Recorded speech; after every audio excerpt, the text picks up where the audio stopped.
gracias por su asistencia a esta nueva mesa en este coloquio que desde hace 2 días se está realizando, digamos, tomando como punto de partida lo que es el cumpleaños 150 de la Sociedad Teosófica, ¿no? Que fue una, digamos, muy buena fecha para que se lograra en ese sentido pensar en la posibilidad de organizar un evento que la doctora Domínguez, digamos, logró cristalizar en su mente, pasarla del mental superior al concreto, ¿verdad? Y en ese sentido, bueno, la mesa de hoy está dedicada a la relación de la teosofía y los medios y la prensa. Va a empezar la doctora Dulce María Adami con una ponencia que se llama Notas en torno a algunos impresos teosóficos mexicanos en la Biblioteca de la Sociedad Teosófica en México. Les voy a dar algunos datos del currículo de la doctora Adami. Dulce María es doctora en letras por la Universidad Nacional Autónoma de México. Actualmente se desempeña como investigadora de programa en el Colegio de México. Es integrante del Seminario Permanente de Estudios de Esoterismo Occidental desde América Latina. Sus áreas de interés son la literatura y la prensa mexicana del siglo XIX, la edición crítica de textos, siglos XIX y XX, la historia literaria y el vínculo entre la literatura y el esoterismo. Parte de su trabajo se ha enfocado en el estudio, el rescate y la edición de la obra del escritor mexicano Pedro Castera, del que ha publicado las ediciones Querens, de parte de la UNAM, Las minas y los mineros en Penguin Random House y En sueños y armonías de otros poemas, perdón, en la UNAM. Aquí yo les agrego que yo he tenido el privilegio de seguir a Dulce en toda esta relación suya con Pedro Castera y que les puedo decir sin ninguna duda que en estos momentos no hay un investigador o una investigadora en México que sepa tanto y tan detallado de Pedro Castera. Es la casterista, no la carterista, la casterista número 1 de este país. Colaboró en la anotación de la columna Kinetoscopio de Ángel de Campo para el volumen Obras 2 del autor, en el proyecto La Novela Corta, una biblioteca virtual con una edición digital de los claveles dobles de Ángel de Campo, así como el volumen Publicaciones Periódicas Mexicanas del siglo XIX, 1856-1876, bajo la coordinación de la doctora Blanca Estela Treviño, de grata memoria. Participó en la elaboración de los 5 volúmenes de la colección El Cuento en México en el siglo XIX. Bueno, queda con ustedes la doctora Adami. Muy buenas tardes, muchas gracias y está bien. Antes que nada, pues agradecer a la doctora, nuestra colega, querida colega Antonia Domínguez por la invitación y la oportunidad de estar acá. Por supuesto, también agradecer a la secretaria general de la sociedad, a Leonor, perdón, a Lupita también, que nos permitió estar revisando y estar trabajando en su maravillosa biblioteca. Doy comienzo. En febrero de 1887, en algunas publicaciones periódicas mexicanas aparecieron, al parecer, las primeras referencias a la Sociedad Teosófica. Sin importar su tendencia, ya fueran periódicos católicos como El Tiempo o liberales y anticlericales como El Siglo XIX, todas reprodujeron información sobre la llegada de Madame Blavatsky y el coronel Olcott a París, así como los supuestos actos prodigiosos realizados por la primera.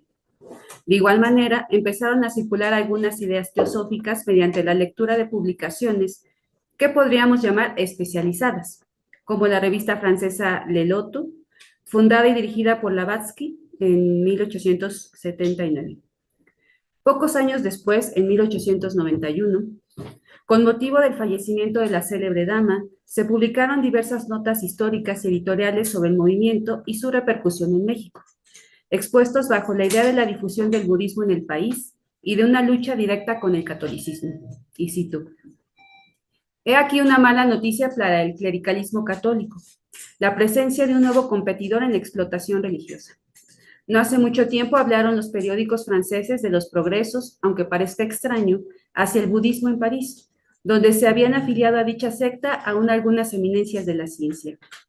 Como las religiones son esencialmente expansivas y propagandistas, no era extraño que el budismo llegara a México, y al fin ha llegado.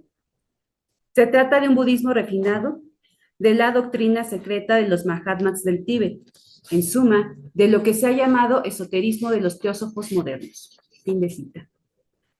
Dentro del interés y asombro que produjo, los redactores del siglo XIX, una publicación de larga duración en México fundada en 1841 por Ignacio Cumplido, un velado espiritista, y dirigido a la sazón por Ignacio Pombo, destacaron la expansión teosófica y su amplia labor editorial. Una inteligente y noble rusa, conocedora de varios idiomas y que viajó por la India, Petrovna Elena Blavatsky, fue en 1875 la fundadora de la Sociedad Teosófica, que hoy cuenta en el Indostán, Europa, América, África, Australia y Japón más de 200 sociedades locales, millares de miembros, 261 tratados impresos y varias publicaciones periódicas como The Theosophist, Theosophical Siftings, The Path de Nueva York, Estudios Teosóficos en Barcelona, Le Loto Bleu de París y El Silencio del Paso, Texas, cuyo primer número tenemos a la vista. Fin de cita.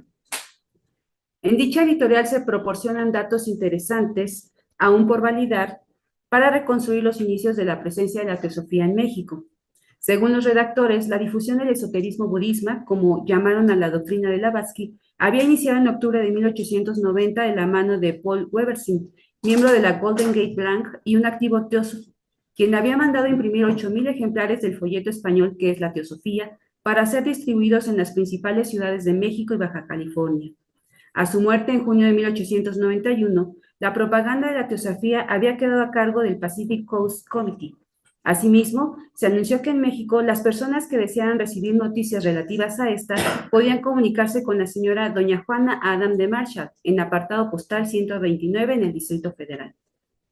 Parto de este texto para abordar el aspecto comunicativo del movimiento teosófico a través de los impresos, pues se destaca con claridad la función que tendrán las publicaciones periódicas en la propaganda de la teosofía, labor que ya se había establecido desde la aparición de un folleto informativo de la Sociedad Teosófica Matriz de Nueva York, intitulado La Sociedad Teosófica, su origen, plan y fines, en 1878.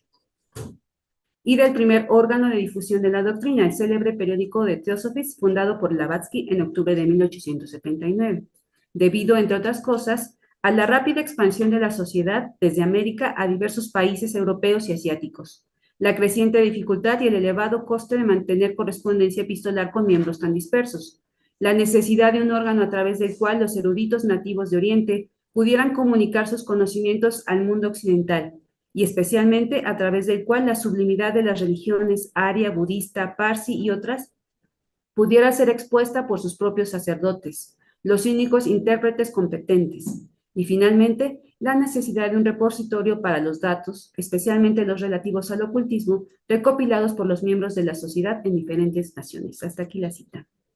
Así pues, la prensa se constituirá como el vehículo transmisor de las ideas teosóficas, situación que se corresponde al papel que tuvo el medio en sí durante todo el siglo XIX y a su modernización en el último tercio de la centuria en el mundo y en México.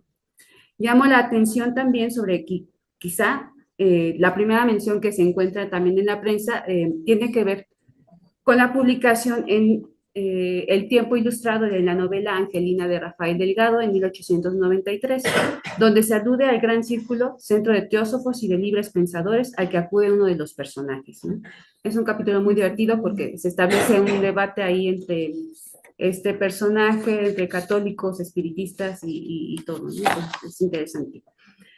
Aunque esta parcela editorial esotérica es más amplia de lo que en realidad conocemos, aún no se incluyen los conteos, las estadísticas y la historia general de la prensa y la industria editorial en México, por lo que resulta necesario empezar a estudiarla e incluirla en nuestros recuentos. Al tener la oportunidad de trabajar en el archivo y biblioteca de la Sociedad Teosófica en México, gracias de nuevo, bueno, a las ya mencionadas, para no repetir, pude ver que la difusión escrita abarcó distintos tipos de impresos, de los que me gustaría presentarles algunos atisbos, pues la riqueza del fondo requiere una exploración más detallada. Por ahora me centraré en algunas de las producciones editoriales que se pueden encontrar en este espacio, para lo cual sigo la clasificación que hizo Nicole Girón sobre los impresos, y que van desde el libro monotemático a la colección de obra de autor, la hoja suelta, los diccionarios, las enciclopedias, los catálogos, devocionarios, hasta la invitación a actos académicos, políticos y religiosos, avisos y circulares, por mencionar solo algunos. Toda esta gama se desarrolló siguiendo tanto la evolución técnica de la maquinaria usada en las imprentas como la variación en las demandas de instituciones, grupos y público usuario que integraban cada vez más los distintos tipos de impresos a las diferentes actividades de la vida pública y privada de la sociedad teosófica en México. La divulgación impresa de la teosofía en nuestro país inició mediante folletos y hojas sueltas u hojitas de propaganda, como ellos mismos las nombraron. El folleto, también llamado opúsculo o cuaderno, abriga por lo general una obra breve de formato, la mayoría de las veces reducido, que permite llevarlo fácilmente y que rara vez alcanza un tiraje elevado. Pero para la época de la llegada de la teosofía a nuestro país, podía tratarse ya de miles de ejemplares en vista de los avances y adelantos de la imprenta, que había pasado de la composición manual a la composición mediante máquinas especiales. Dado el contexto y la forma en que se desarrolló el movimiento teosófico nacional, se encuentran algunos impresos en los que se debate el incierto vínculo de la teosofía con otros movimientos, como el folletito intitulado ¿Por qué me he hecho teósofo?, que según Fernando Orozco Iberra, vino a terminar la obra por él iniciada en una conferencia en que planteaba serias dudas sobre el credo espiritista. El propio Orozco Iberra explica muy bien la relevancia de los impresos y los libros para el estudio de la teosofía y la difusión del conocimiento, y cito: tenemos una variedad notable de libros sobre la materia, entre los cuales podemos citar algunos para no abrumar la imaginación de nuestros lectores, con glosarios que fatigan: ciencia de la respiración, vegetarismo y ocultismo, filosofía yoga, prana yoga, buda yoga, nani yoga, etc. Y todos los tratados antiguos y modernos que se ocupan de ocultismo y magia. Eso sí, dice, sin omitir el papel relevante de los guías y el estudio colectivo. Otro ejemplo es el famoso título de Fernando Rodríguez Well, Estudios sobre Espiritismo y Teosofía, que vio la luz por la imprenta de Arturo García Cuba, Sucesores Hermanos, en 1907, momento en que los miembros de la recién creada Logia Aura ya se presentaban como grupo en actos públicos, como el que se llevó a cabo en julio con motivo de la conmemoración de la muerte de Benito Juárez, a la que asistieron como representantes del grupo teosófico el propio Orozco Iberra, Edmundo Torreblanca, Antonio Galloso y Víctor J. Moreda, junto a la Comisión de Rito Nacional Mexicano, por ejemplo. De acuerdo con información tomada del Boletín de la Sociedad, para 1934, en su pequeña imprenta, se habían editado 1000 folletos de la Asociación Presidencial de la Sociedad Teosófica en el marco de la campaña internacional del afecto, 1000 ejemplares del mensaje presidencial del doctor Arundel, otros 1000 de los propósitos de la Sociedad Teosófica, o sea, la carta del mismo Arundel al público general, al asumir la presidencia de nuestra sociedad. 4000 hojas de las enseñanzas de Krishnamurti con varias de las respuestas que dio en Atlan en ese mismo año como preparación de la mente nacional para recibir su visita en febrero o marzo de 1936. Todas estas notas aparecen en el boletín oficial de la sociedad. Aunque la impresión de folletos, hojas sueltas o invitaciones, cuadernillos y manuales continuó, paulatinamente los impresos de la Sociedad Teosófica en México derivaron en verdaderos órganos de difusión. En 1906, la prensa anunció la aparición de un periódico mensual, en realidad folleto, Revista Teosófica, órgano de la rama Aura de la Sociedad Teosófica, dedicado exclusivamente a la difusión de las enseñanzas de la teosofía y al estudio y desarrollo de los poderes psíquicos latentes en el hombre, título característico de los primeros órganos oficiales de muchas sociedades teosóficas alrededor del mundo. Desafortunadamente, este no lo he podido consultar todavía, pero en el Diario Oficial de 1907 se indicaba la impresión de 4 números del primer año de la revista en la dirección Pulquería del Palacio 3,5, correspondiente a una sección de la actual calle Corregidora, a un costado del Palacio Nacional. De la que fungió como director el doctor Alfonso F. Montenegro y como administrador Fernando Orozco Iberra. En la década de 1920, surge el México Teosófico, órgano de la Sociedad Teosófica de México, cuyo primer número apareció el 10 de abril de ese año, bajo la dirección de Agustín Garza Galindo y la administración de Marcos de Joseph, figuras clave en el desarrollo del movimiento en el país. Su dirección y administración se encontraban en la Cuarta Calle Tacuba, número 53. Constó de 24 páginas y la suscripción anual era de 3 pesos, mientras que el número suelto valía 30 centavos. En sus inicios, la publicación se caracterizó por su diseño basado en líneas simples, con el empleo de la tipografía moderna, de modelación vertical, alternando trazos gruesos y finos con terminantes de pie horizontales y delgados. Aunque con el tiempo ganó en expresividad tipográfica y visual, con la incorporación de imágenes fotográficas, marcos ondulados y diseños de portadas con motivos propiamente teosóficos. Proceso a contracorriente de la revista Sofía de España, por ejemplo, que pasó de las portadas con distintos ornamentos a las carátulas minimalistas. En su prospecto y saludo, la revista estableció a la prensa como una de las áreas de trabajo en el campo teosófico y apuntó que aspiraba a convertirse en lazo de unión entre los teosofistas mexicanos y órgano de relación con los del mundo entero, si bien principalmente con los de habla española. Asimismo, asentó que su principal objetivo era servir a los intereses de la sociedad teosófica y estableció una distinción fundamental, cito, que por su carácter de publicación teosófica, desde su primera hasta su última palabra será fraternidad, y en consecuencia ni será un periódico de combate, ni entablará polémicas, aunque en caso necesario sostendrá virilmente su noble causa. Fin de cita. Los directores tenían muy claro el panorama de la arena periodística a la que se integrarían. Por ello, desde el principio apuntaron que su pretensión era ser el portador en nuestro país del pensamiento teosófico moderno, aprovechando en beneficio de sus lectores la literatura teosófica que en forma de libros que no están al alcance de la generalidad o de artículos de revistas, siempre de autores competentes y de investigadores capacitados, irá reproduciendo como material selecto. Para los redactores, la materialización de un órgano de difusión escrito era un paso más en su labor espiritualizante.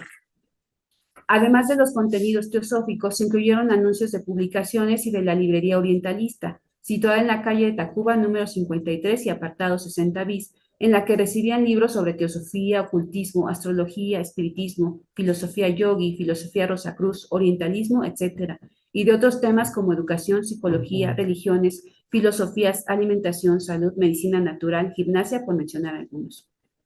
La publicación tuvo una duración de 12 años. En noviembre de 1932 apareció el Boletín Oficial de la Sociedad Teosófica en México, editado por el secretario general de la misma, y en él se publicarían las notas referentes a la sociedad que dejarían su espacio correspondiente en el México Teosófico.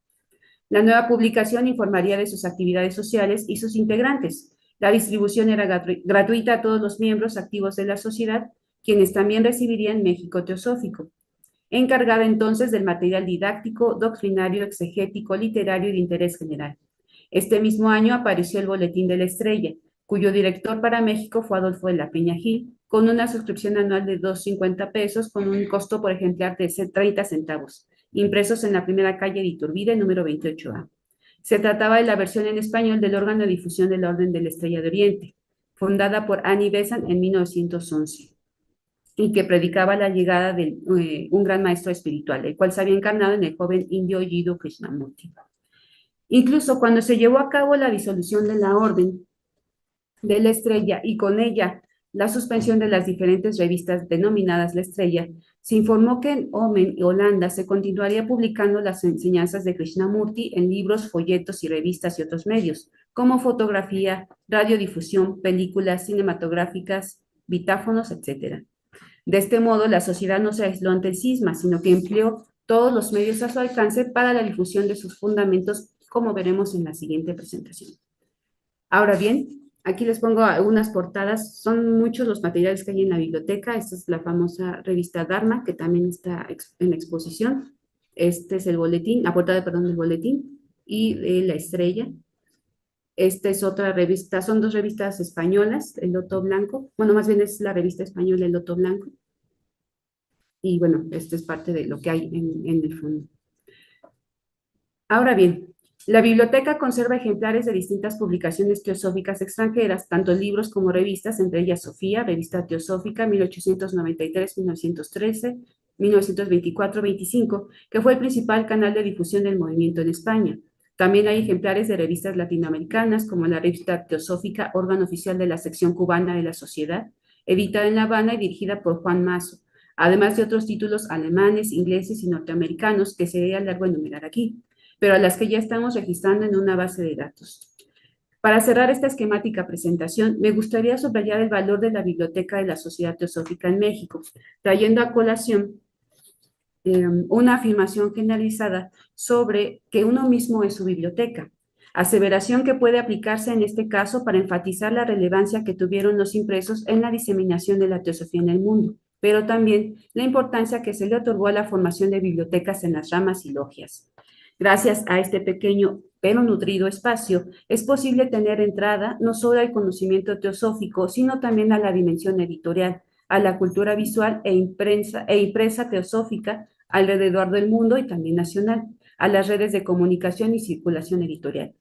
Así pues, la Sociedad Teosófica en México es también su biblioteca y su archivo, que nos permiten conocerla a través del tiempo. Muchas gracias.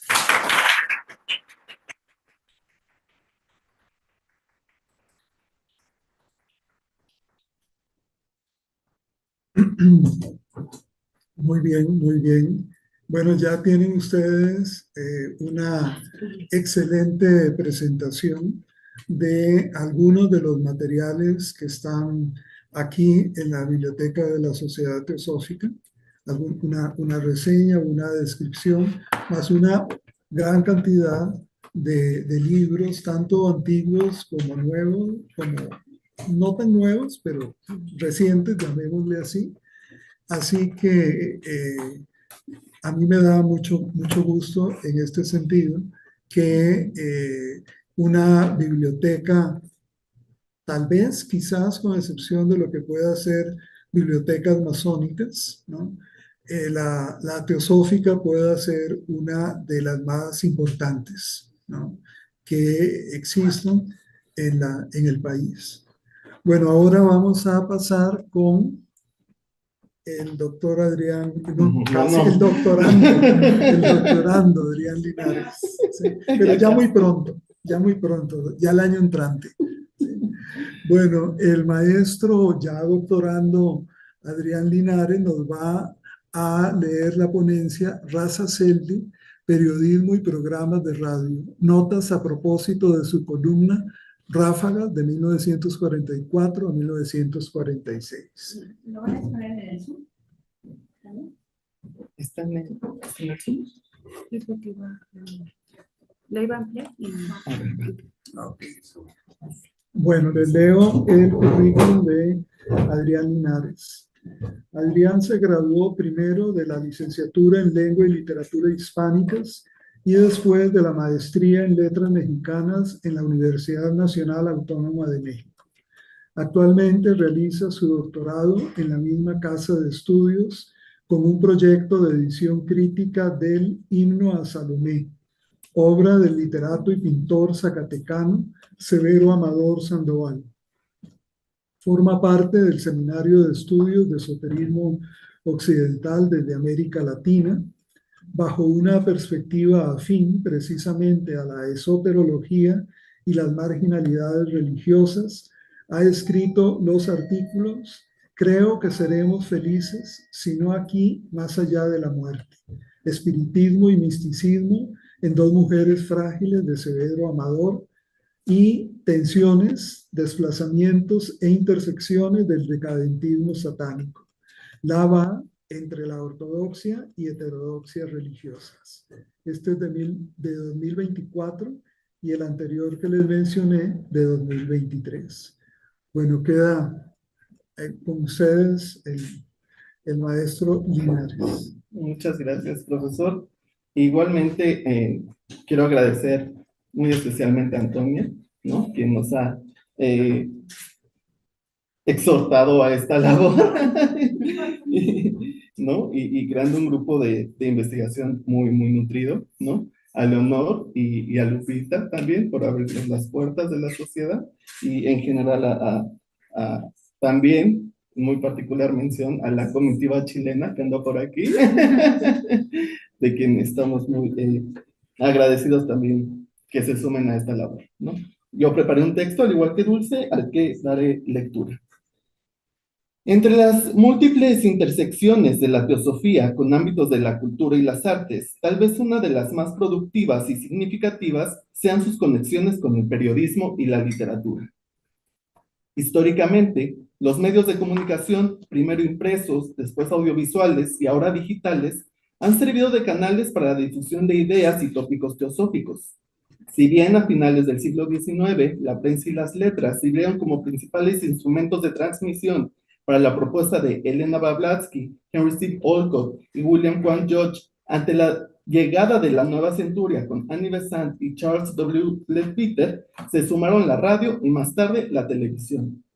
Desde dichos soportes de amplitud masiva, aparecieron figuras públicas, reporteros y corresponsales que simpatizaron o se adscribieron por completo a dicho movimiento, emprendiendo una tarea informativa y de entretenimiento, pero también educativa y moral, en sintonía con los objetivos de la ya entonces sistematizada sociedad teosófica a nivel mundial.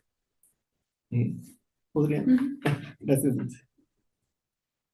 Al igual que el resto de América Latina, en México, esta labor tuvo un especial impacto entre las décadas de 1930 y 1950, a la par de las visitas en diferentes momentos de personalidades reconocidas a nivel mundial a la sección mexicana, tales como Jinajaradhasa, Sri Ram y Krishnamurti, pero también dentro de la tensa atmósfera ideológica y religiosa heredada de la Guerra Cristera. Surgió una necesidad de revalorar el sentido de fraternidad y en especial la vida interior del ser humano, sobre todo en ese periodo encabalgado entre las crisis de la Primera y Segunda Guerra Mundiales.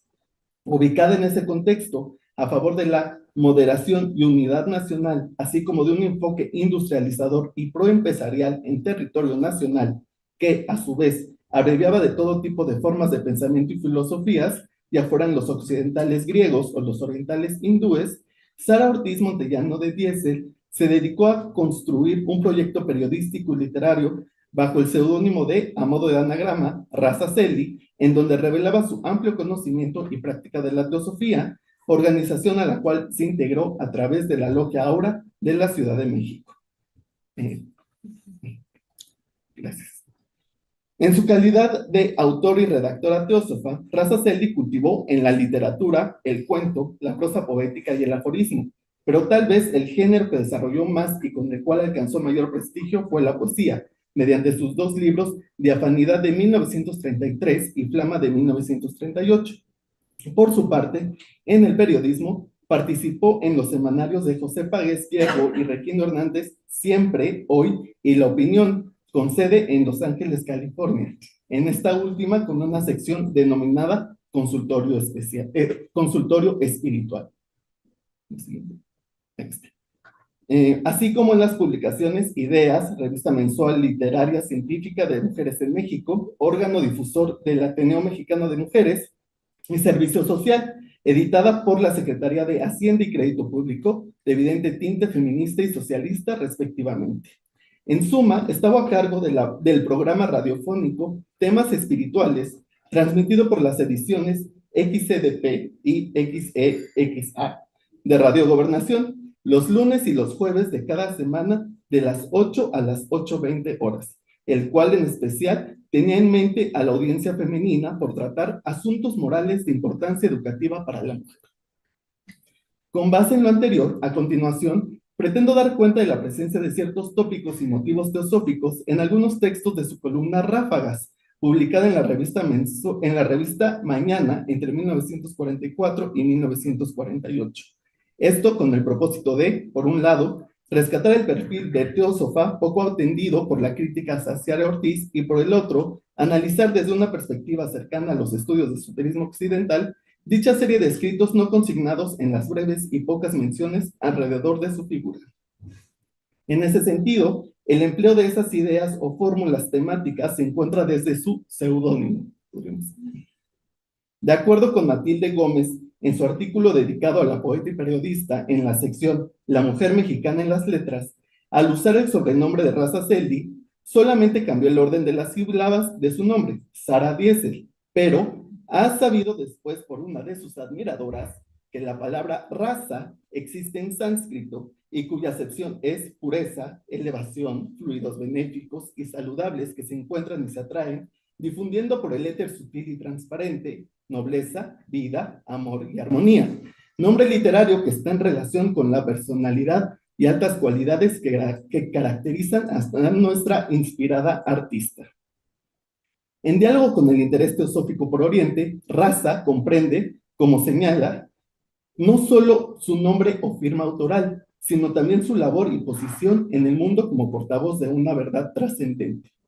Combinando su trabajo intelectual con los principios de la teosofía, Raza Celi evidencia una inclinación por la experiencia mística, la creencia en una realidad interior más profunda y, sobre todo, la fraternidad universal entre hombres y mujeres, aunque muchas veces con especial énfasis en la modelación de estas últimas.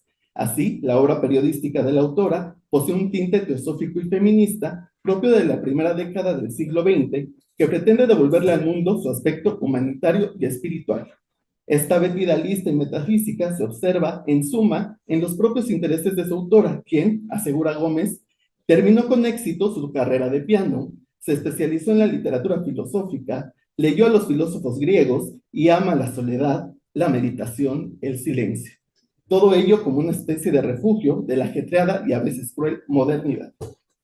Alejada del torbellino de la vida social y material, pero cobijada en un espacio íntimo, desde donde puede dedicarse a ennoblecer su alma de artista, Raza Celi no apela al lugar común de la Torre de Marfil para hablar de su encierro creativo. Pareciera que para ella es necesario no un aislamiento, sino un distanciamiento de la realidad y sus problemas cotidianos para centrarse en su trabajo intelectual y la creación artística, que ahonde precisamente en tales cuestiones desde un enfoque comprometido con la sociedad en general y las mujeres en particular.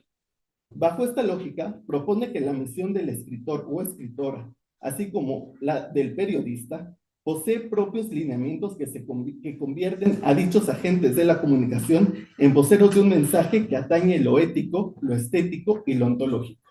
En sus palabras, la siguiente. El escritor honesto debe de considerar su facultad de escribir al servicio de los demás, y esta facultad, siendo por sí misma de una índole pura, ya que emana de la mente y el espíritu, no debe llegar a los demás manchada, deformada o envilecida. El escritor es un canal por donde pasa, según su capacidad, su potencialidad y su pureza interna, una ráfaga de luz y de la verdad divina. El énfasis es siguiendo la tradición platónica a favor de lo bueno, lo bello y lo verdadero, interconectadas conducen a la verdad, Raza Celi promueve la comprensión mutua, el respeto, la tolerancia y la solidaridad entre todos, lo que puede traducirse en un trabajo colectivo a favor del perfeccionamiento de la humanidad. Como parte de este objetivo en común, a su juicio, el artista y el profesional de la información llegan a convertirse en un ser cercano a la iluminación, esto es, a un estado de comprensión espiritual profunda y de conciencia que se alcanza mediante la evolución del alma y en fines últimos tiene acceso a un conocimiento intuitivo, empírico y directo de la divinidad. Lo anterior es expresado por Raza a partir no solo de un léxico asociado a la radiación y el brillo, sino también a la religiosidad y la vida interior, al emplear la metáfora de la luz que disipa la oscuridad de la ignorancia, cometido llevado a cabo por la difusión de la palabra a través de la prensa y en radio. En sus palabras, la siguiente. El descubrimiento del radio se puede catalogar entre los nobles descubrimientos al servicio de los altos valores del espíritu. En radio simboliza un puente luminoso e invisible que eslabona las almas y fusiona los pensamientos. En radio es el más eficaz y rápido medio para lograr la fraternidad y comprensión humana. A través de las ondas invisibles del espacio, llega la palabra como fiel transmisora de ideales y de elevados anhelos. Aludiendo subrepticiamente al término akasha para referirse a esa sustancia que actúa como causa primordial y establece relaciones entre todos los seres a modo de un rayo de luz esparcido, transmitido por doquier, probablemente Raza Celi tituló su columna Ráfagas. En su nómina de aproximadamente una veintena de contribuciones, despuntan títulos como Acata tu propio dolor, pero lucha, Respetemos el santuario interno de cada quien, La mujer siempre dice la última palabra, Lo que a cada sexo corresponde, La crítica del de todo el que es jefe, parábola del puerco espín, menos sabios y más hombres nuevos, la espiritual resistencia, la bondad purifica, no agredas, pero defiéndete, ascendiendo y desequilibrio.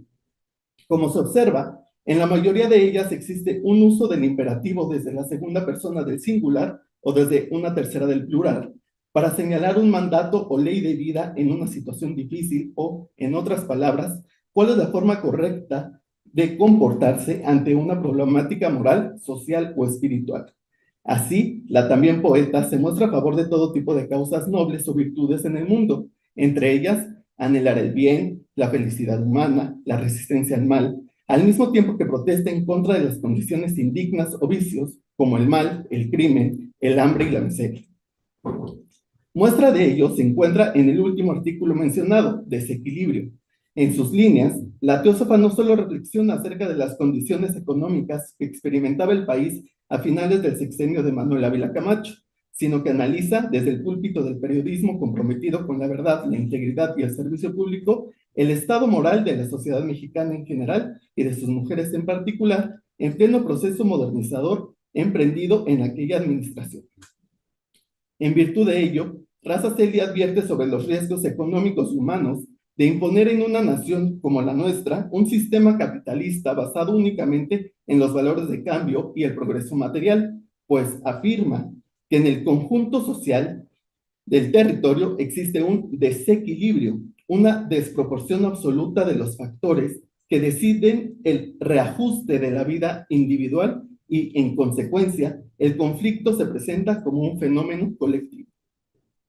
Esa desigualdad llevada a cabo en distintos niveles, no únicamente el económico, para la autora es producto del impulso científico y tecnológico que no contempla una educación social, moral y cultural adecuada para desenvolverse en un contexto regido por el mercado.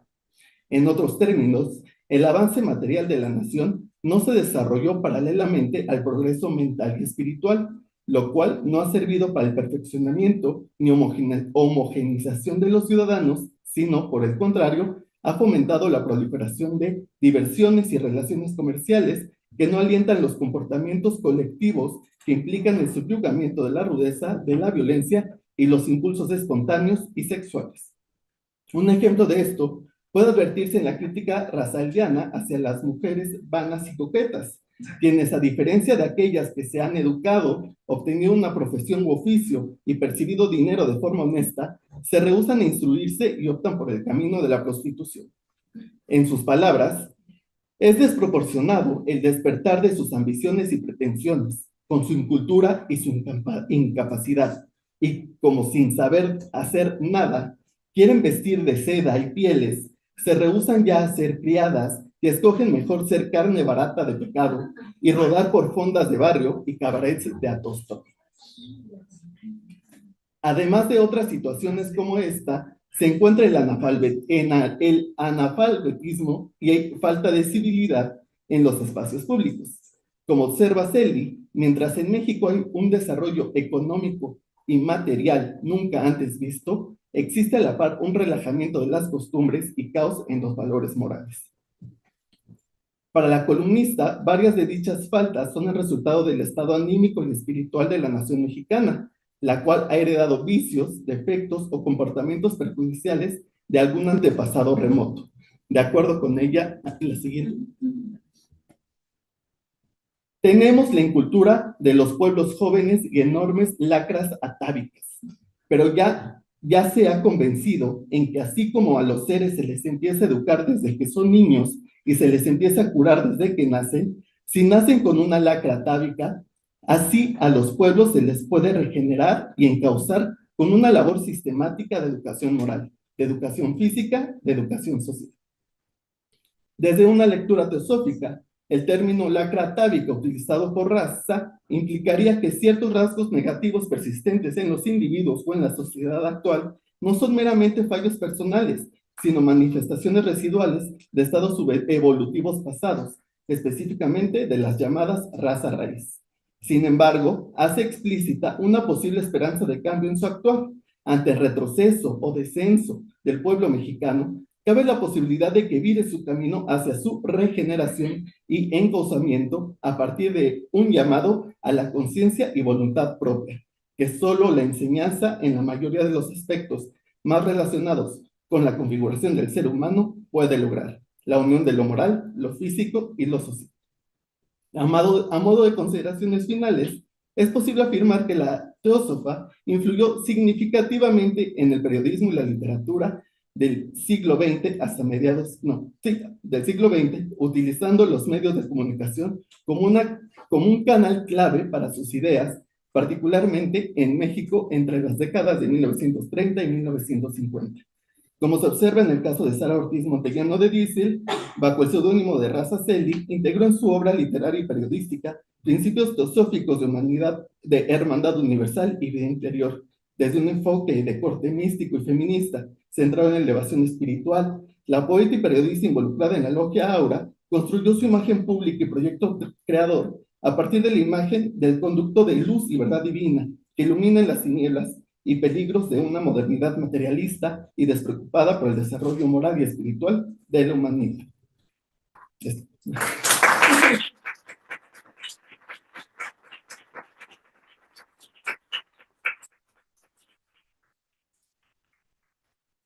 Muy bien, pues ahora damos paso a lo que puedan ser preguntas o comentarios que ustedes quieran hacerle en general a los ponentes a raíz de estas dos ponencias tan interesantes y que nos muestran, digamos, una parte, por lo menos para mí, desconocida de la vida cultural mexicana, en el caso primero de lo que fueron las publicaciones teosóficas de la última década, del 19, claro, y en este caso un personaje, una mujer que desde su participación teosófica, bueno, tiene un puesto en la prensa y desde ahí da a conocer sus propias opiniones. Así que, sí. Bueno, los quiero felicitar y los admiro mucho a los dos, esa capacidad que tienen de dominar el archivo, indagar y encontrar lo que tienen que encontrar. Y bueno, a Adrián, primero, creo que sería interesante investigar las concepciones teosóficas de las ondas de radio, porque acuérdate que toda esta cuestión de todo es vibración, ayer lo escuchábamos en el poema que recitaban Mircea y Carlos, y yo, o sea, lo digo porque Raza Selly es consciente de ello, y tú ya lo ubicaste como en relación con el Akasha, pero también está el concepto de tapas, bueno, que es obviamente viene de la tradición india, pero la teosofía lo adopta y tiene que ver con estas vibraciones. Entonces, yo estoy segura que se puede como complementar esta concepción, esta teosofización de lo tecnológico y sobre todo de radio, y más cuando Raza Selly está haciendo tanto énfasis en este medio, ¿no? Y por otro lado, bueno, y lo digo porque justo tengo un alumno en la UNAM que estaba investigando estas concepciones de las ondas de radio, porque él analizaba obras de teatro en Alemania de la posguerra, que como no había papel, no había cómo montarlas en la inmediata posguerra, eran por radio. Pero había estas concepciones esotéricas de las ondas. Y dije, ahorita me sonó. Sí. Entonces creo que puedes ampliarlo por ahí. Y quería preguntarte también sobre esta vertiente claramente alquímica en Raza Selly, porque ahorita que nos leía sus notas de el dolor, tómalo pero aprende, o sea, esta cuestión, y en el poema que leyó Isidora ayer de las abejas, de destilar la miel de las heridas, ¿no? Entonces, ahorita creo que me comentas cómo ves eso en sus columnas. Y Dulce, es impresionante cómo vas encontrando esos rastros ya desde finales del 19, porque nosotros lo estamos viendo como después de la fundación de Aura, pero ya quedan esos rastros que habría que ir emparejando con personajes como Emilio Carballac y el de Jalapa y Gerling, o sea, ¿quiénes? ¿De dónde? Se están dejando ya esas pistas, ¿no? De que existe para hacer esa reconstrucción completa, porque, o sea, con lo que has investigado es mucho antes de lo que habíamos pensado. Sí, sí, sí. Por lo menos esos rastros, ¿no? Y también quería preguntarte, ¿cómo podríamos hacer para rastrear como esos canjes que se hacían entre logias? Porque en los boletines de repente aparece, la logia Mayab nos mandó, o sea, ¿cómo nos mandó sus impresos, ¿no? Que se hacían en chiquito. Yo me imagino que esos chiquitos que tú has ubicado existían también, y pues en las logias del interior que estaban muy activas y que ellos mismos dicen que hay el canje. Entonces, ¿cómo, cuál sería la metodología a seguir? Entonces, es como... Primero Dulce. Sí, pues gracias, Antonia. En realidad, trabajar con materialidad y archivos luego es complicado porque no siempre se conservan, ¿no? Entonces, muchos de los que trabajamos prensa, pues acudimos a ella porque es por donde hay registros, ¿no? Por ejemplo, para los espiritistas, pues no hay ningún archivo. Entonces, todo ha sido a través de prensa, quizás alguien conserva algo. Y en este caso, igual es a través de las publicaciones periódicas. En esas partes de los periódicos que uno a veces se los salta porque dice, ay, esto es puro, como comentaba ayer el doctor, ¿no? Cuestión administrativa, cuestión oficial y es aburrida, ¿no? Y son páginas y páginas y ay, pero ya cuando uno quiere reconstruir cómo funcionaba, eso es fundamental, ¿no? Entonces, trabajar la prensa no es difícil, pero sí se requiere mucha paciencia y mucha dedicación, horas revisando la prensa, peinando la prensa, como comúnmente se llama, ¿no? Esa puede ser una, obviamente acudir a AGN, donde se registra justamente lo que llega, los boletines oficiales que también tienen muchísima información. No hemos checado. Exactamente, sí. Entonces ahí hay mucha información. El diario oficial, que a veces uno ni siquiera le pone atención todavía, incluso cuando ahí salen los bandos importantes, ahí dan mucha información de los materiales que llegan, de lo que se imprime y de las nuevas imprentas que se establecieron, etcétera, ¿no? Entonces, esa sería como una de las formas. Si existen archivos, pues sería lo mejor, ¿no? Es que, por ejemplo, no hemos encontrado Teosofía en Yucatán. Entonces, ¿tú crees que en el AGN habría un registro? Habrá que buscar. En Yucatán lo que sí tienen es que están digitalizando mucho y están trabajando mucho con su biblioteca. Entonces es probable que ellos sí conserven más cosas, pero pues no hay seguridad. Habrá que preguntarle a Tatiana. Hay un acervo en Yucatán, hay un acervo especial, digamos, de material teosófico y, en general, y, digamos, pero funciona de manera privada. Quien tenía esa información era Alejandra Galicia, ¿no? Porque incluso en algún momento se habló de la posibilidad de hacer un viaje de investigación, pero era tanto el trabajo que teníamos aquí solamente en la Ciudad de México como para ya incluir también un acervo en Mérida, porque está allá. Entonces se optó por no hacer esa investigación, pero sí hay un acervo teosófico. Acordémonos, como creo que era ayer que lo mencionábamos, Mérida fue una de las ciudades más importantes en digamos, en este recorrido de la teosofía: España, Cuba, Mérida, Veracruz, Ciudad de México. Pero también me imagino que en San Luis Potosí y en Veracruz y también esas logias fuertes del norte. Pero en todo caso, Dulce nos acaba de mover la cronología con esos descubrimientos del final, o sea, primeros anuncios de finales del XIX. Que son cuestiones de validad. Por ejemplo, yo estuve rastreando estos nombres. De la señora no encontré información. Del miembro de la Golden, sí hay información de él, pero todavía no lo ubico si él estuvo aquí en México, si lo mandó de Estados Unidos para acá, ¿no? Entonces, resultó interesante esa parte, pero todos anunciaban en el periódico. Claro. ¿No? En la prensa. Entonces es interesante que las primeras noticias pues lo dan incluso ahí. Y me llama la atención que sea Ignacio Cumplido, que pues era espiritista, aunque no reconocido, pero él da la información. Me imagino también que es que se quemó con el incendio que hubo en California, pero, o sea, creo que puede haber rastros de la actividad mexicana en acervos de Estados Unidos. Sí, Sí. más seguro. Porque, o sea, Raza Cel y todas estas logias norteñas, pues hay Sí, seguro canje, pero sí, se quemó. la Ay, escuela de Crotona tenía Ajá. una serie que es Y el una Ojal. desviación teosófica. Bueno, no, desviación suena muy feo. Una rama nueva de la teosofía, de la división que se dio allá. En Crotona había un archivo, digo había, pero puede que todavía exista, ¿no? Y el encargado de ese archivo comenzó a hacer una serie de publicaciones sobre la historia de Crotona, la historia teosófica en Crotona, ¿no?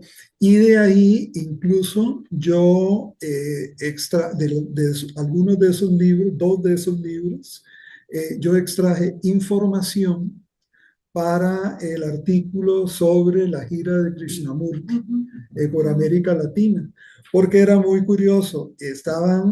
Bueno, yo estaba leyendo en inglés las cartas de Adolfo de la Peña Gil que había escrito a un funcionario norteamericano, ¿no? Entonces, a través de ese libro podía uno encontrar toda una serie de materiales, ¿no? Que le permitían a uno saber lo que estaba pasando en México. Claro, el material estaba en español, luego lo tradujeron al inglés y ahora yo lo estaba otra vez trayendo al español. Porque Adolfo viajaba mucho a Estados Unidos, al sur de Estados Unidos, y a Crotona, y hay registros de que está en contacto con teósofos que están haciendo libros en braille, o sea, libros sobre teosofía en braille. Entonces, seguro, bueno, tendríamos que hacer otro papito y pedir como que nos patrocinen el viaje a California, porque en California me late que hay un montón. Pero, pues, eres la diosa del archivo. Lo de Raza Celi. Creo que una de las razones por las que Raza tiene muy buena crítica como poetisa, como poeta, es que logra explotar todos los campos semánticos de una palabra, ¿no? Si ves, fue para mí un descubrimiento que haya practicado también el aforismo, porque es muy sintético, exactamente, pero a la vez de que es muy sintético, puede prestarse a distintas interpretaciones, porque justo en el caso de la luz, que es lo que más le interesa, con sus libros de afanidad y ráfagas, los aprovecha al máximo, o sea, no solo justo la luz solar, sino el Akash, etcétera, ¿no? Creo que lo mismo pasa cuando habla de el radio, ¿no? Porque también está, de alguna manera, hablando del elemento químico, ¿no? En un momento donde ya la química y lo que hablábamos, ¿no? De la bomba atómica, tienen cierta particular dimensión al nivel social y creativo, ¿no? Y esotérico. Y esotérico, por supuestamente, exactamente. Entonces, como que es explotarlo al máximo. En cuanto a su beta como alquimista, yo sí lo veo como mucho en la práctica y vivencial. Entre los artículos encontrados, habla de que tuvo un accidente y se lastima la mano. Entonces, esta beta sufriente de no poder comunicar, de no poder transmitir, de no poder escribir. O sea, es algo muy experiencial.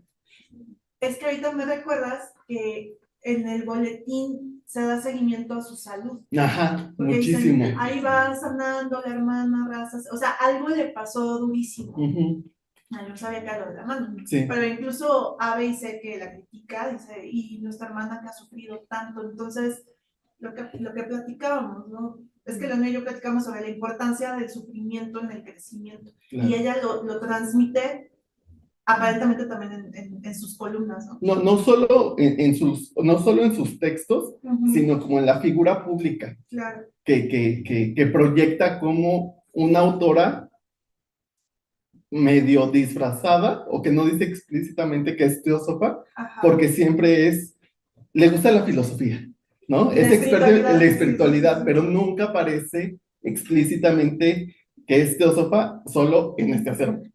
Solo es a partir del boletín que encontramos su pertenencia a la logia Aura, ¿no? En los demás textos no se menciona. Oye, ¿y tú crees que es una visita a la fonoteca? Puede que salga, o sea, a mí me sorprendió que pudiera sacar el, el título de su programa de radio. Ajá. Y la hora, ¿no? Entonces, como que era como...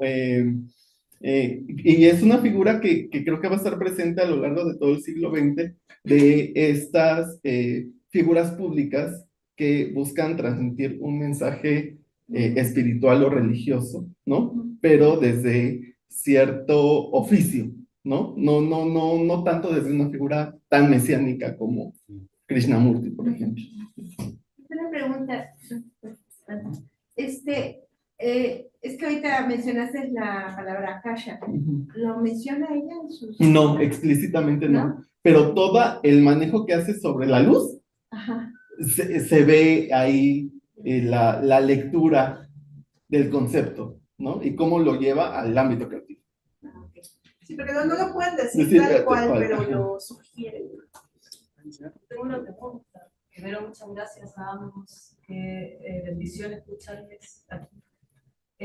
Adrián, yo quería saber si Raza tenía alguna conexión con Steiner en algún momento, justamente a propósito del poema que se leyó ayer, porque me recordó mucho, por ejemplo, lo que dice Joseph Beuys, ¿no? De la miel, de dar la miel a la colmena, y dar ese servicio, pero como algo espiritual. Entonces, me gustaría no he encontrado una referencia de su cercanía o lectura, ya sea en primer, segundo grado, de este contacto. Pero ahora que lo comentas, parece muy adecuado justo en la especial atención que da al trabajo colaborativo, ¿no? A lo colectivo y a lo fraterno, al tema de la fraternidad. No, y es que además la abeja en todo este imaginario esotérico tiene un lugar muy especial porque supuestamente fue traído de Venus y cosas de ese tipo. Entonces, eso siempre, digamos, cuando aparece una abeja en un discurso esotérico moderno, ¿no? Ya tiene uno como que parar las antenitas porque eso puede tener, digamos, otro tipo de asociaciones, ¿no? Ya no es solamente como la abeja simbólica del trabajo, etcétera, sino estos otros elementos que vienen justamente, que empiezan con la teosofía, luego Leadbeater por el lado teosófico y Steiner por el lado de la antroposofía, le van a dar más importancia a eso. Incluso creo que Steiner tiene un libro específicamente sobre las abejas. Y Maurice Maeterlinck. También. Las pizarras también de Steiner, sí. donde él escribe justamente sobre la miel, el propósito de la comida. Sí. Bueno, Carlos. Felicitarlos a ambos por la excelente presentación y la manera en la que ustedes llevan a cabo las investigaciones, ya que vinculan precisamente todo lo que es archivo, ¿no? Entonces, mientras ustedes exponen, es como si nos llevaran a nosotros como público en ese proceso de examinar cada detalle de las publicaciones, de revistas, de periódicos. Por ejemplo, Dulce, que hasta destacó el precio del... Perdón, es que traigo esa escuela de que había que anotar de todos. Sí, sobre Raza Selby, me parece interesante esta tendencia o esta actitud o postura de lo aforístico, ¿no? Porque siempre la redacción o la propuesta de aforismos, ya sea personales para uno mismo o para publicarlos, entonces es este anhelo también de querer revelar dentro de sí, a partir de ciertas intuiciones, la posibilidad de axiomas, ¿no? Como de, aquí hay verdades, ¿verdad? Que yo estoy experimentando, que estoy sintiendo. En una parte cuando mencionas que hace como tiene este sentido de preocupación social, creo que en un momento habla algo de las lacras, creo, y dice que hay posibilidades obviamente siempre de regeneración y destaca la oportunidad de destacar, o sea, de regenerar lo moral, la educación física, la educación social. Y es curioso porque ahí se ve la preocupación integral que tiene un espíritu teosófico en fortalecer y mejorar el estado del ser.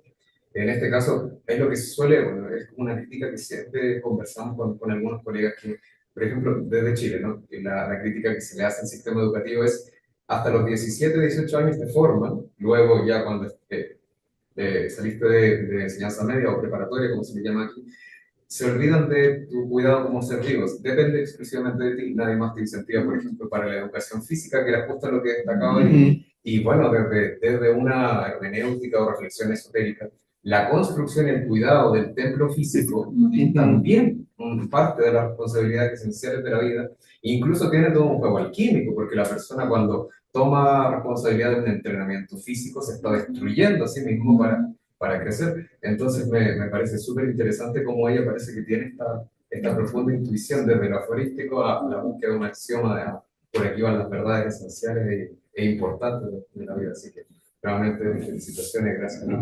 Y ahorita que lo comentas, ahí hay una beta de estudio muy importante porque nadie se ha atrevido a adentrarse a los aforismos, en particular en ese momento llamados pensamientos, en las publicaciones esotéricas, ¿no? Ahí conlleva no solo esta idea de condensar una verdad trascendente, sino también la materialidad del libro, ¿no? La materialidad de la publicación. Como me sobra un espacio y es pequeño, solo puedo colocar 3 frases, ¿no? Entonces, tengo que aprovechar al máximo todos mis recursos para poder transmitir, pues, un ideario, ¿no? Cierta verdad. Podríamos compartir un poco la pantalla porque se habían, digamos que por un detalle técnico, las primeras 2, 3 o 4 diapositivas no se vieron. Para que queden en el registro de la grabación, por favor, de la grabación. Pueden hacer una pregunta quizá. Sí, gracias. Esta, ¿verdad?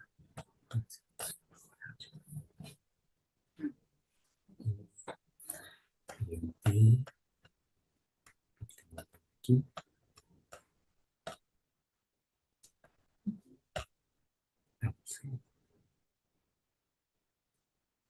No, pero creo que no. Pero ¿Por qué no se lo compartir una vez más. Y ahora acá. Ahora sí.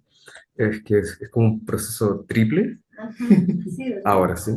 Y si quieres mencionar así rápidamente en qué consistían las primeras 3, solo eso. Bueno, esta es la imagen que ya había compartido Antonia, de las pocas que tenemos de raza Celdi, ¿no? Un poco del contexto, donde se ve a Manuel Ávila Camacho utilizando el radio, a Nivesant, y el contexto ya de la guerra, los 2 libros de poemas, Flama y de Afanidad. Nótese que el de la Biblioteca Nacional tiene una marginalia que está dedicado en radio, y un poquito de la columna Ráfagas, ¿no? Nótese que está dedicado específicamente al público femenino, ¿no? Se comparte con moda, tips de belleza, etcétera. Y ya. Gracias. Aquí una última pregunta para luego pasar a las otras actividades. Yo solo quería, bueno, felicitarles por la presentación. Además, quizás si podían profundizar un poco más en el rol de las corrientes esotéricas en la vida pública de México de los años 40.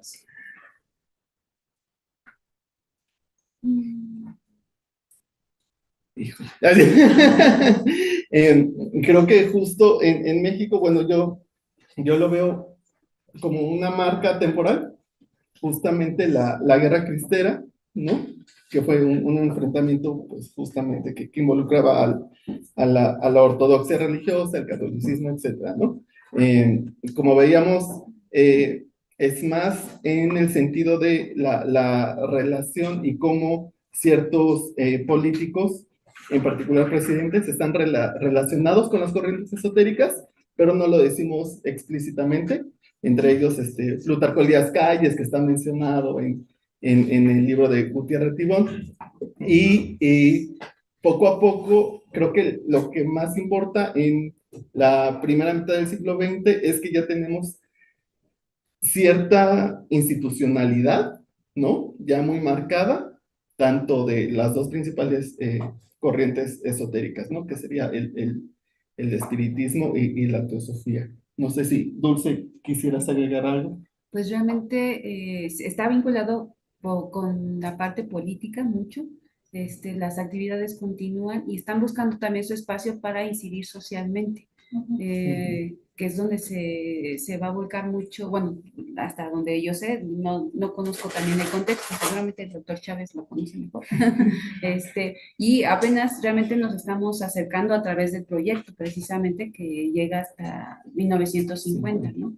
Y hay un libro que nos iluminó mucho, que se centra en las reuniones, pero no recuerdo si son del 40 o son posteriores, las de una ventana. Ventanas al mundo Es invisible. el libro de Gutiérrez Tibón. Ajá, de Gutiérrez Tibón, que es ahí explica mucho, o te da cuenta mucho de justo estos sujetos que acuden a estas reuniones y da un panorama de quienes se involucraron en estas actividades. Hemos encontrado también documentos sobre Miguel Alemán, antes de que Miguel Alemán, cuando era secretario de América. Exacto. Y están, mira, es que los más se van a encontrar vinculados a la masonería, pero está difícil acceder a los archivos de la masonería. Entonces, ahí es lo más probable que esté la información que seguramente buscas. Pero sí, o sea, digamos, los parientes Miguel Alemán, ¿no? Entonces, de que forman parte de la comunidad esotérica, sí, pero es muy discreto. Sí. Entonces también va a estar difícil encontrar quizás evidencias así contundentes. Bueno, yo en ese sentido también recuerdo un poco el trabajo de Mariano Villalba, que claro, menciona todo esto como bueno, que en el movimiento obrero, ¿no? O como le llamaban de la Casa del Obrero Mundial, también como que añadieron algunos de estos principios, pues no sé si teosóficos en ese sentido, o de qué corriente esotérica, pero pues creo que eso desde los años como 20, ¿no? Más o menos. Entonces, pues sí hay como una tradición ya, más o menos marcada, ¿no? En cuanto a lo social y lo político. Y lo pedagógico también, porque, bueno, está Vasconcelos, que está diseñando los programas de estudio, hay proyectos de escuelas rurales teosóficas, por supuesto que está la presencia de la pedagogía Montessori, que no declara su genealogía teosófica, pero está. Y los teósofos que, para quienes es tan importante incidir de forma positiva en la comunidad, lo hacen así, o sea, en términos de fundación de escuelas rurales, ayudan a asilos de ancianos, ¿no? Ese tipo de incidencia social, que es menos obvia. Gracias. Bueno, pues vamos a dejarlo por acá para 10 minutos. Así que allá hay cafecito, galletas, agua.